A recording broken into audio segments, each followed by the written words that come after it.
نحمده ونصلي على رسوله الكريم اما بعد فاعوذ بالله من الشيطان الرجيم بسم الله الرحمن الرحيم انما يخشى الله من عباده العلماء ان الله عزيز غفور.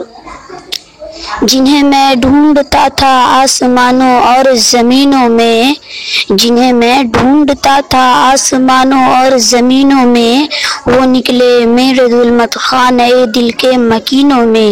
جلا سکتی شمع کستا کو موج نفس ان کی، الہی کیا چھپا ہوتا ہے اہل دل کے سینوں میں.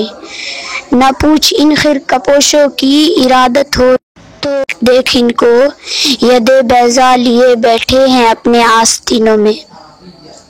محترم حضرات، ہندوستان کی مقدس سرزمین پر انگریزوں کا ناپاک سایہ پڑا اور وہ اپنے شاطرانہ چالوں سے وہاں کے مالک بن بیٹھے.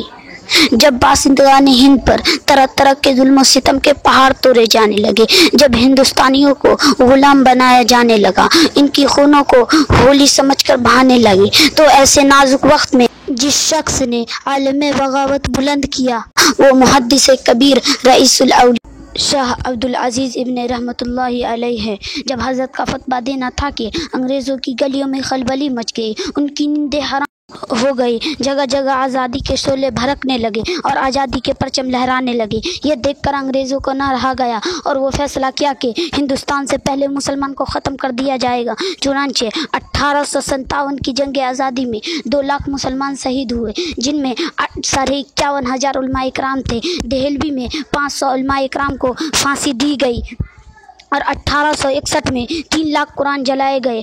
3 سال کے اندر 14,000 علماء اکرام کو پھانسی دی گئی. وقت کی نزاکت دیکھتے ہوئے آج میں اپنی تقریر یہیں پہ ختم کرتا ہوں. شکریہ، والسلام علیکم ورحمۃ اللہ. پبڑی کی سب سے مشہور دکان محمد ساجد الحجاب شاپ.